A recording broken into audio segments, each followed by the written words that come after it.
अस्सलाम वालेकुम। मेरा नाम डॉक्टर मोहम्मद तौसीफ़ उमर है। मैं चाइल्ड स्पेशलिस्ट और नियोनेटोलॉजिस्ट हूँ, यानी न्यू बॉर्न बेबीज़ का स्पेशलिस्ट। इस छोटी सी वीडियो में हम डिस्कस करेंगे कि हमारे पास जो देखने में आ रहा है कि बच्चों को कैल्शियम की और विटामिन डी की कमी है, उसको कैसे पूरा किया जाए और उसकी अलामात क्या होती हैं। हाल ही में जो मैंने बच्चे देखे हैं जो मेरे पास आ रहे हैं चेकअप के लिए, उसके अंदर बच्चों के या तो कद बहुत छोटे हैं, दांत जल्दी ख़राब हो रहे हैं और या हड्डी टेढ़ी है। अब देखें, अल्लाह ताला ने जो निज़ाम बनाया और जो हमें तालीमात हैं कुरान मजीद की रूह से, उसके अंदर हुक्म दिया गया है कि माएँ अपने बच्चे को 2 साल की उम्र तक दूध पिलाएं। और साइंस ने ये बात प्रूव कर दी है कि जो माँ का दूध है ना, उसका कोई नेमल बदल नहीं है।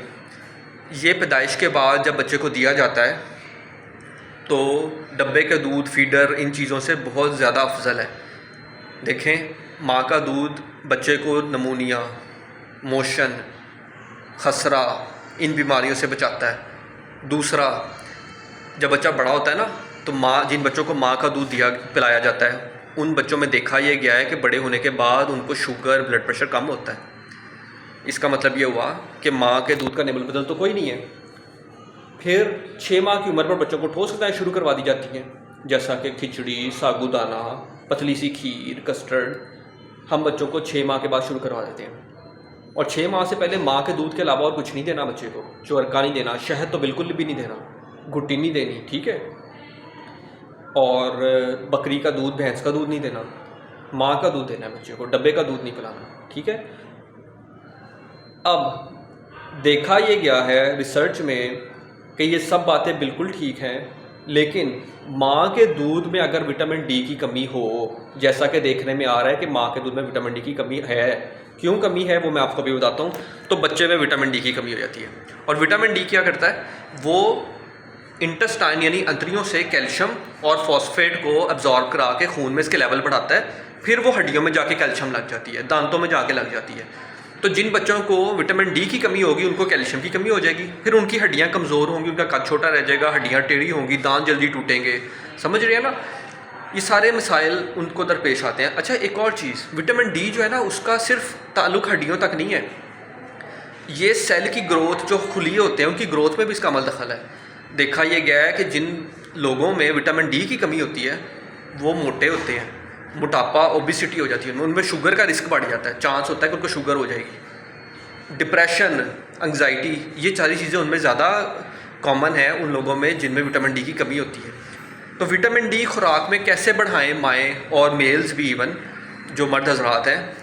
आप अंडा खाएं, आप देसी घी खाएं, कलेजी खाएं, मछली खाएं, इन सब चीज़ों में विटामिन डी है। और सबसे बड़ी बात, अल्लाह ताला ने हमें पाकिस्तान में सूरज की बेपनाह रोशनी से नवाजा, यहाँ सूरज बहुत है। तो विटामिन डी, जब जल्द के ऊपर सूरज की शुआएँ पड़ती हैं ना, तो विटामिन डी बनना शुरू होती है। फिर वो जिगर में जाती है, गुर्दों में जाती है, एक्टिवेट होती है। लेकिन अमल कहाँ से शुरू होता है? जल्द में से। तो ये जो हमारे पास नेचुरल सनलाइट है ना, ये बहुत अच्छा सोर्स है। लेकिन इसमें भी एक कैच है, वो ये है कि जब हमारी स्किन पे सनलाइट पड़ती है तो विटामिन डी तो बननी शुरू हो गई। लेकिन जो हम गंदम खाते हैं, नट्स खाते हैं, क्योंकि पाकिस्तान में तो हमारी तो जो गंदम है वो गंदम की रोटी वगैरह, तो हम स्टेपल फूड जिसको कहते हैं, हम वो लाजमी खाते हैं। तो इंटेस्टाइन के अंदर जाकर ये गंदम कैल्शियम को भी और विटामिन डी को भी पकड़ लेती है। फाइटेट्स होते हैं इसमें, फाइटिक एसिड, वो बाइंड कर लेता है विटामिन डी को और कैल्शियम को, और वो मोशन में निकल जाती है। मकसद कहने का ये हुआ कि जो ग़िज़ा के अंदर विटामिन डी आ रही थी वो हम पूरी तरह अब्जॉर्ब नहीं कर पाते, क्योंकि हम गंदम ज़्यादा खाते हैं। मैं ये नहीं कह रहा हम गंदम ना खाएं, लेकिन मैं ये कह रहा हूँ कि हम फिर अंडा खाएं, कलेजी खाएं, देसी घी खाएं, मछली खाएं, ताकि हमारी विटामिन डी की कमी पूरी हो। अल्लाह ताला ने जो निज़ाम बनाया ना, उसमें बैलेंस्ड डाइट का कॉन्सेप्ट हमेशा ही सच्चा रहेगा। जो लोग सब कुछ खाते हैं और मुतवाज़न खाते हैं ना, वही हेल्दी रहेंगे। तो लिहाजा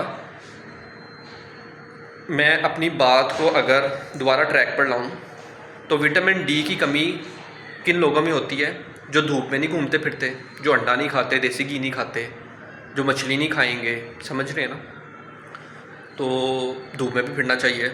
अब उन माओं में जिनमें विटामिन डी की अगर कमी है, तो उनके बच्चों में भी विटामिन डी की कमी होगी, जो नौज़ायदा बच्चे, क्योंकि जो मदर फीड है उसमें विटामिन डी कम बच्चे को आगे जाएगा। ठीक हो गया। अब जब बच्चे को विटामिन डी आगे कम जाएगा तो देखा यह गया है कि बच्चे का कद छोटा होगा, हड्डियाँ कमज़ोर होंगी। तो तमाम दुनिया के जो डॉक्टर्स हैं ना, उन्होंने मिलकर ये फ़ैसला कर लिया है कि हर बच्चा पैदाइशी नौज़ायदा बच्चे को पैदाइश से शुरू होकर 6 महीने तक, क्योंकि 6 महीने पर ठोस ग़िज़ाएँ मिल जानी है ना, 6 महीने तक उसको विटामिन डी का 1 कतरा रोज़ाना पिलाना है। विटामिन डी के कई तरह के कतरे मौजूद हैं, कई ब्रांड्स के, मैं कोई ब्रांड नहीं आपको बता रहा, कोई भी ब्रांड ले लें आप, ठीक है। ऑयल होता है ये, 1 कतरा रोज़ाना पिलाना है। जो बच्चा वक्त पे पैदा हुआ है उसको 1 कतरा रोज़ाना, जो बच्चा वक्त से पहले पैदा हुआ है उसको 2 कतरे रोज़ाना, ठीक है। मैं आपको पेपर पर लिख कर बताता हूँ कि कौन सा विटामिन डी जो है, वो ब्रांड नहीं बता रहा कि मतलब कौन सी टाइप का विटामिन डी लेना है। 250-300 रुपये के कतरे होते हैं, 2-3 महीने निकाल जाते हैं। मैं आपको दिखाता हूँ, ये मैंने पेपर पर लिखा है। विटामिन D3 लेनी है जिसके 1 कतरे में 400 यूनिट है, ऐसे लिखा होगा पैकिंग पे, लेकिन ऊपर ब्रांड वगैरह भी कोई लिखा होगा। मैं आपको कोई ब्रांड नहीं बता रहा, किसी ब्रांड को प्रमोट नहीं कर रहा कि ये वाली दवाई ले लें, समझ रहे हैं ना। मैं जो दवाई के अंदर जो चीज़ होती है वो बता रहा हूँ, आप मेरी बात समझ रहे हैं। तो लिहाजा पूरी दुनिया के जो डॉक्टर्स हैं वो इस बात पे मुत्तफिक हैं कि पैदाइश के फ़ौरन बाद जब बच्चे को खुराक देनी शुरू करनी है, मदर फीडिंग देनी शुरू करनी है, मदर फीडिंग, गाय भैंस बकरी का दूध नहीं, डब्बे का दूध नहीं, शहद नहीं देना, अरक नहीं देना, चुरका नहीं देना, गुट्टी नहीं देनी है। जब मदर फीड बच्चे को देंगे तो रोज़ाना दिन में 1 बार 1 कतरा विटामिन डी का पिलाना है, 6 महीने की उम्र तक, जब तक बच्चा ठोस ग़िज़ाएँ लेनी शुरू नहीं कर देता। ठीक हो गया जी। दूसरी बात, क्या ये ड्रॉप्स मर्द हज़रात और माएँ भी ले सकती हैं? बिल्कुल, आप भी रोज़ाना 1 कतरा विटामिन D3 का लें। इससे क्या होगा कि आपकी खुराक में विटामिन डी की कमी जो है वो पूरी हो जाएगी, और आपको जब विटामिन डी की कमी नहीं होगी तो आपको कैल्शियम की कमी नहीं होगी, क्योंकि विटामिन डी ने अंतरियों से कैल्शियम को पकड़ के ब्लड में बढ़ाना है और उसको ब्लड से फिर बोन तक लेके जाना है कि बोन स्ट्रॉन्ग हो, दांत स्ट्रॉन्ग हो, सही है। तो ये विटामिन डी का फंक्शन है हमारी बॉडी में, और उसकी कमी को हमने कैसे पूरा करना है। बाकी मैंने आपसे डिस्कस कर लिया कि जो विटामिन डी की कमी को पूरा करने के लिए आपने अंडा, कलेजी, दूध पिएँ, देसी घी खाएँ, ठीक है जी। तो इन चीज़ों से विटामिन, फ़िश खाएँ, इनसे विटामिन डी की कमी पूरी होती है। और कैल्शियम की कमी पूरा करने के लिए आपको पता है आपने दूध पीना है।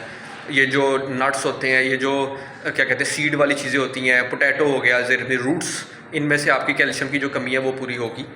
तो मेरा ख़्याल है कि इस डिस्कशन से आपको काफ़ी फ़ायदा होगा।